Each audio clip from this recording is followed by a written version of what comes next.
Hey, welcome back to MGM. I'm Jimmy. Today we are going to paint some super simple Men of Gondor.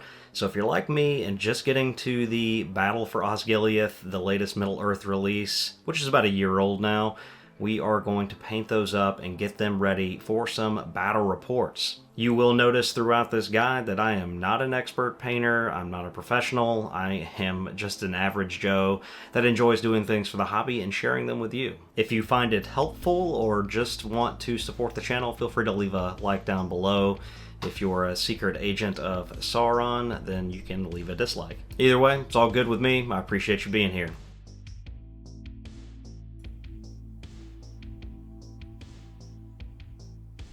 Alright, along with this tutorial, I'm also going to tell a little bit of a story and how I'm just falling in love with these miniatures.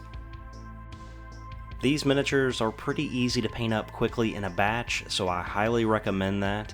They're mainly black and metal, so using a base coat color, I went for a spray of the Army Painter Plate Mail Metal. This is going to save you a ton of time. You could prime the miniatures black or gray and go over them with the silver in the bits that you want, but if you have access to the Army Painter Plate Metal Mail, it is an excellent spray for these miniatures. The first step after applying that base color is to grab the speed paint. This is the 1.0 version and it's Gravelord Gray, and we are going to use this speed paint as a wash or a shade. We are going to go over all of the armor bits, all of the greaves, the bracers, the shield, the helmet, and any weapons such as a spear or a sword. Anything that is metal is going to get a nice darkening with this color. I used to use Nuln Oil for this job, but I have really fallen in love with this Army Painter Speed Paint Gravelord Gray and kind of how it just gives more depth. You don't have to be shy when doing this. It doesn't matter if you go over any of the other areas, so don't worry about it. A lot of those areas are going to be black, and this is not going to show. Now, these models were super easy to put together. You simply clip them off the sprue and glue them into the slotted base, and you're ready to put a primer on it and get started painting. I absolutely love it.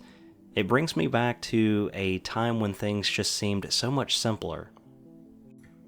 Opening up fresh boxes today, chopped full of sprues and bits all over the place, really just gets my anxiety going. And I kind of wish things would almost come back to how these miniatures are. They look beautiful. And yes, while they are monopose, that's okay because there's still enough variation to where the units look different moving around the table. I understand that there's not a ton of opportunity for kit bashing or anything like that, but for someone like me that really just wants to get the miniatures painted up and on the table to play games, I really have taken a liking to these older models. Now, these Men of Gondor have probably been around since the early to mid 2000s and were recently reboxed in the Battle for Osgiliath. I'm fascinated by how easy they are to paint up and how quickly you can get them onto the table and start playing. It just makes me think that maybe back then it wasn't about selling all of these models and the gameplay is really what folks were focused on. With that initial shading complete, we are going to go back in, and I have the Army Painter Plate Mail Metal. This is the matching color to the base that we put on. I'm going to go through with a soft dry brush and just catch some of the higher edges, leaving that speed paint wash in the recesses. This is a really quick step, shouldn't take but a few minutes to just kind of work your way around and give the model some highlights. With that step complete, we're going to go to the Army Painter's Crusader Skin and we are going to get the face.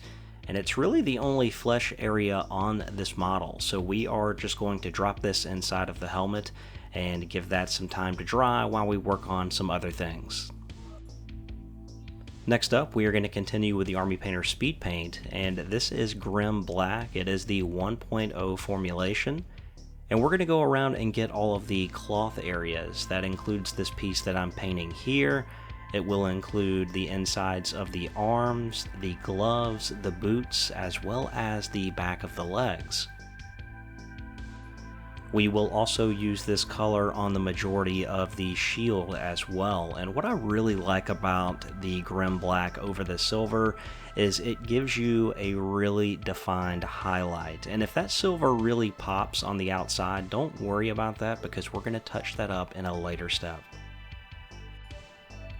Now back to the simplicity of these models. Again, for someone like me, being able to assemble something fast, get it painted and on the table, that is really what I am after. Games Workshop makes some of the most beautiful models on the planet, and it's tough to deny how far they have come in the last 20 years. But to me, there have been some negative aspects of scale creep and how a miniatures game almost doesn't feel that miniature anymore. We have these massive hulking models with tentacles everywhere, and if you knock them over they could shatter into 100 pieces. There's massive creatures on the battlefield, and while they are smaller representations of what would be their real-life selves, it's just really hard for me to get into the larger models.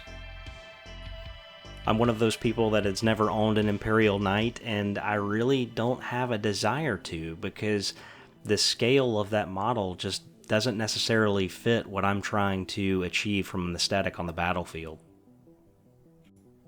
In working with a lot of these older sculpts, it really is just pulling me back to where I want to be with my miniature hobby. If these models were completely redone today, we would probably have to glue the torso together, the legs, the arms, the head, the shield, the weapons, all of that. So I am really glad that when Games Workshop released the new box set, that they kind of just repacked these older miniatures. But back to painting. When we're working on this shield, you want to try to leave the higher areas of the shield in that silver color. It's okay if you spill over, it is totally not a big deal. You can touch that up at a later step, and that really goes for anything in this process. Now, this step did take the longest as I'm trying to be a little bit careful, but again, it doesn't really matter. I also get the hair black on this particular model. You could go brown or blonde or any other color you wanted. It's your miniature. Up next, we have Army Painter's Hardened Leather. This is the 1.0 speed paint, and this is a little hack to where if you go over a silver bit with this color, it will have a bronze type of look to it. I apply this color to the hilt of the sword just to give it some variation from the rest of it. Up next, we have the Army Painter's Dark Wood. This is a Speed Paint 1.0 formulation, and I'm going to go over some of the leather areas like the belt. If the miniature is an archer, I would get his bow in this color, and I also get the scabbard. If you don't want to have this additional color on hand, you could easily get away with black here as well, or any of the other leather type colors. Don't forget, on the back, you can either leave these black or do like I did and try to skip over them. I then go through and get them with this dark wood color. There's also some of these leather straps that can be found around the arms, and I just paint them a different color just to give it a little bit of variation. And with that, our miniature is really starting to take shape. You can use this opportunity to go back and touch up on any areas that you might have spilled over. We don't have to do a wash because, as you can see, the speed paint pretty much does that for us. And the next steps, they're really optional. You could put this guy on the table now and he would look fine, but we're going to go through and give it some additional highlights to really help it pop. You can spend just a few minutes doing this and it will really make a difference. The first thing I do is switch up to a detail brush, and I do my best to get into the flesh areas And it's really small here, guys, so I just try to get a little highlight there to the cheeks and to the chin, and then if you have anything that spills over, very easy to touch up with a little of the plate mail metal. Use whatever flesh color you have. I believe this is Vallejo Dark Flesh. Now if there was more flesh on this model showing, I would take that for another highlight, but since there's not, I'm not going to worry about it too much. I switch back over to the Army Painter Plate Mail Metal, and I really go over some of these spots where I feel like light would really be hitting the armor.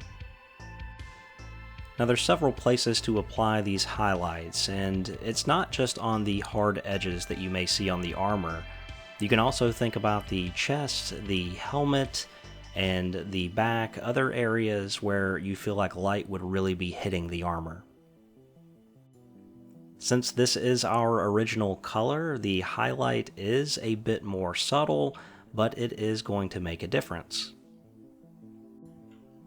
So just take your time here. Again, if you make a mistake, it is very easy to fix, and just work your way around getting some of those higher edges and higher areas where light would be hitting with this color.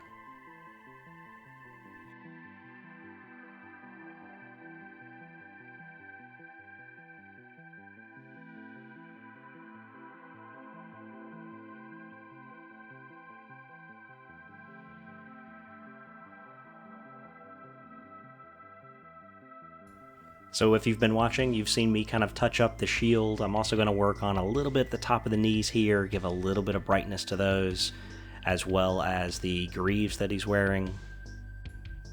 And hey, if you're still watching the video, I just want to say that I really appreciate you being here.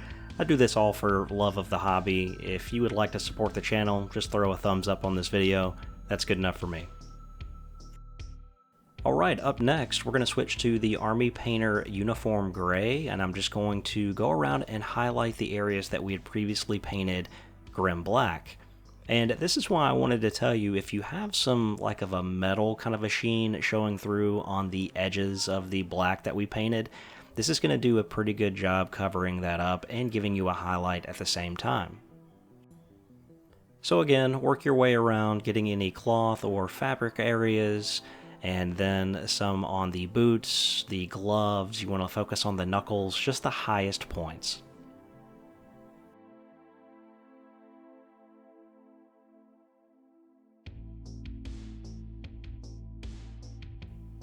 Now one thing I do like about these Army Painter speed paints or contrast paints from Citadel is, while we are taking a little bit more time to go through and give some highlights, that does add time to painting the model, they really do a good job of showing you where the highlights need to go. The work is really already done, and that's why some of these highlight steps are completely optional, but it really just makes it easier to go around and just give some bold edge highlights. And with that, our miniature is pretty much done, and I was knocking out one of these every 20 minutes. I did them in batches, so it was about 3 to 4 per hour that I was knocking out. Took me 2 paint sessions to get the miniatures that you see on the screen. For basing, do whatever you want. I put down some PVA and sand. I then locked that in with another layer of PVA before applying some Vallejo Leather Brown and a skeleton bone dry brush. I then applied some static grass, and these models I think are ready for the tabletop. Alright, let me know down in the comments below what you thought about these miniatures. I always look forward to reading those. A big thank you to the Supporters Club. Your names are on the screen now. There'll be links down below if you'd like any information on that. Quite frankly, if you've watched the video this far, you've done more than enough to support the channel, so thank you so much. I'll see you in the next one. Take care.